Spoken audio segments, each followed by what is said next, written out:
Hello and welcome to another session of Dr. Barbara Miller's NCLEX review, or the State Board of Nursing review. Today we're going to be talking about burns. Burns can impact negatively on the patient. Okay, so you do have different types of burns. You have thermal burns, chemical burns, electrical burns, and radioactive agent can cause burns, okay, resulting in cellular destruction of the skin layers and underlying tissues. So the types of burn impact the treatment, okay? Burn injuries can result in loss of temperature, regulates sweat and the sebaceous gland function, and the sensory and organ function. So when you're assessing burn, you have to assess the percentage of burn, the total body surface area, okay? And also you want to include the Parkland formula. So how would you determine the Parkland formula? Is 4 milliliters of lactated ringers multiplied by the total body surface area times the weight in kilograms. That's your Parkland formula. Okay? So let's go over when they talk about how to determine the total body surface area. So the head, both anterior and posterior, okay, front and back is 9. So anterior is 4.5, posterior is 4.5. So the head is 9. The anterior trunk, upper and lower, is 18%, and the posterior trunk, upper and lower, is 18%. One arm, anterior, is 4.5, and posterior is 4.5. So one arm is 9. Okay, so each arm 9 and 9. Then you have the private area is 1%. When you go down to the lower extremities, anterior is 9, posterior is 9. So each foot is 18. Okay, so that's what you're going to be adding when you're doing your total body surface. You want to add how much or what area of the body sustained burns. So Parkland formula, 4 milliliters of Ringer's lactate multiplied by the total body surface area multiplied by the weight in kilogram. And to do that, if the patient weighs 150 pounds, well, you're going to divide 150 pounds divided by 2.2, which will give you the kilograms. So let's talk about the burns, the classification, the degrees, the layer, the appearance, and give examples. So remember, the skin has 3 layers: the epidermis, the dermis, hypodermis, or subcutaneous. So let's go over the classification. Superficial would be 1st degree burn. Okay? When they say superficial, that means it's only one layer of the skin got affected, which is the epidermis. So how would that appear? The appearance of a superficial or 1st degree burns would be pink to red, tender, no blisters. Patient will have mild edema, no eschar. Okay, so what are some examples of superficial burn, like someone stays in the sun for a long period of time, sunburn or flash burns. Is that painful? Yes. Then you have second-degree burn. Is superficial with partial thickness. And what layers of the skin? Epidermis and parts of the dermis. How does that look, or the appearance of a second-degree burn? Red to white with blisters, mild to moderate, edema, no eschar. What are some examples of superficial and partial thickness, which also known as second-degree burns? Example, flames or burn scald. Yes, it's painful. It is your skin. It is painful. Then you have your deep partial thickness. That's third-degree burn. Third degree, the epidermis and deep into the dermis got affected. How does it appear? It's red to white with moderate edema or no blister.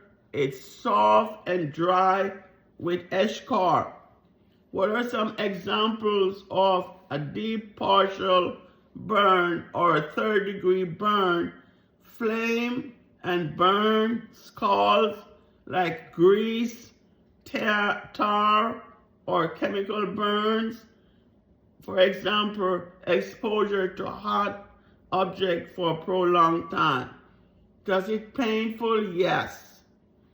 Then you have your full thickness burns, which also known as the third-degree burns. Okay? And what layer of the skin? Same as partial thickness. Okay? However, it extends into the subcutaneous tissue and cause nerve damage.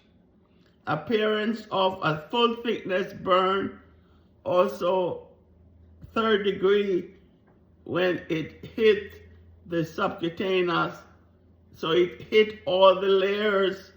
It's going to be red to tan, black, brown, white. It has no blisters, severe edema, hard, inelastic eschar. So what are some examples of full thickness burn? It's grease, tar, chemical or electrical burns, exposure to hot objects for a prolonged time.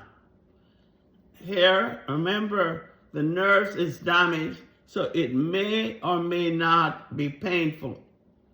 However, deep, full thickness, that's fourth degree burns.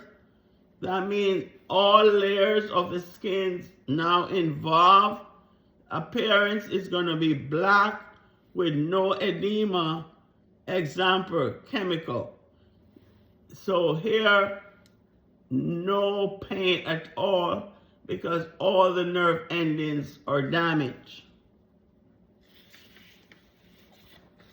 So how do they diagnose?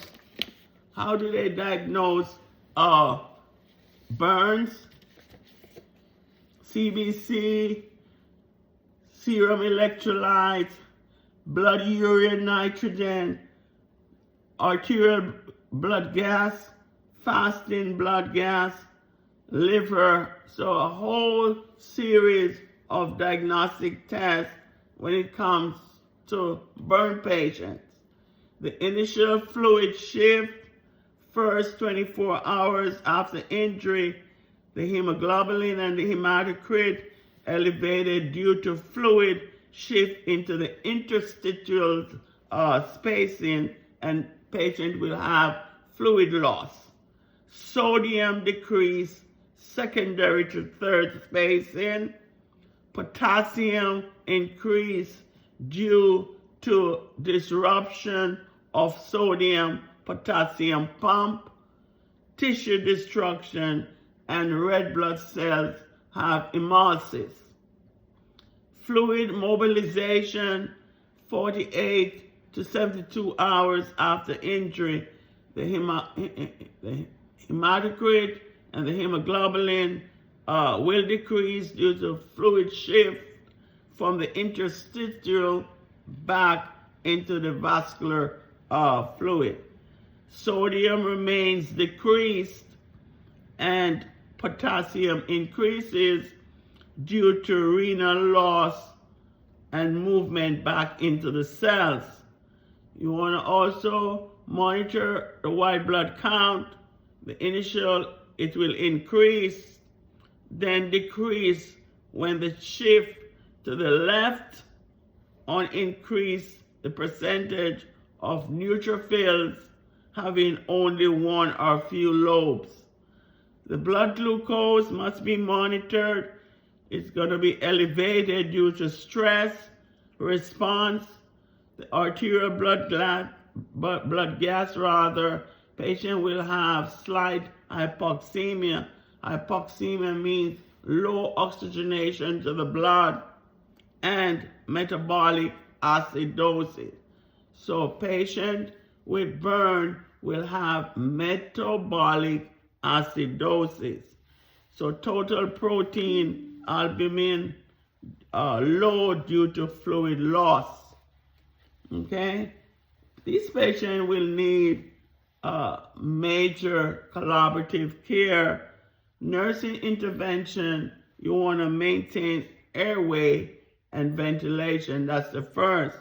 You want to provide humidified oxygen as prescribed. You want to monitor their vital signs.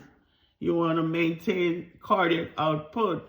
Remember, the normal cardiac output is between 4 and 8 liters. IV replacement. You want to give 4 milliliters per kilogram, the percentage of burn. You want to give half of the total fluid in 8 hours, okay? And you want to give second half in 16 hours. So follow your Parkland formula. First, you want to multiply 4 milliliters. Say the patient sustained burns only on the upper trunk anterior, so that's 18%. So 4 times 18, and then you want to times it by the patient weight in kilograms. Then you want to divide that by 2. And then if the doctor asks for 8 hours, how much would you give in 8 hours? After you divide what you got by 2, then you're going to divide the answer by 8, and then you want to divide the same answer by 16, and you will get the 8 hour and the 16 hour. You want to maintain urine output 30 to 50 milliliters for burn client, and you want to monitor for manifestations of shock. You want to provide pain management. It is so important. And you want to assess the patient for infection. Promote restoration of mobility. Medication, antimicrobial medication, silver nitrate, 0.5% soak, silver sulfazine, 1% cream, as a broad spectrum that cover water soluble. Mafenin, M as in Mary, can't pronounce this, A as in apple, F as in Frank, E as in Edwards, N as in Nancy, I as in image, D as in David, E as in Edwards. Okay, so mafeninide acetate cream, that's a broad spectrum that covers, it penetrates the tissue wall never used as addressing breakdown of medication causes a heavy acid load, okay, which may cause acidosis and become painful. Bacitracin. So pain management, patient will on the pump, the continuous, that administer continuous dosage. Okay. Methods of treating burns, open exposure methods that allows for drainage of burn exudate, eschar forms, hardening the crust may constrict circulation, required eschorotomy. Okay, skin easily visualize and assess. You want to give range of motion. The disadvantage, increased pain and heat loss. Okay, difficult to manage. And closed method, gauze dressing, wrapped distal to proximal, decreased fluid and heat loss. Okay, total or topical rather, antimicrobials such as antimicrobials, and then you have your biologic dressings such as homograft or allograft. Those are human tissue donors. Xenograft and ectograft, animal sources, amniotic membranes, biosynthetic or synthetic, that's transparent film. These patients will need lots of education, okay, because burns could cause a lifelong challenges, okay. The patient will never be the same. So skin following discharge, you want to wear pressure garment 23.5 hours per day to reduce scarring and control swelling. You want to engage in regular exercise per physical therapy. You want to have them elevate affected areas as much as possible and keep skin moisturized. You want to control itching with cool baths and loose cotton fabrics. Avoid sun exposure. Change in appearance of skin as scars fade from red near to natural coloration. And you want to encourage the client to consume extra calories and protein. Those will help. Protein help build the tissue. Thank you for watching this video on burns.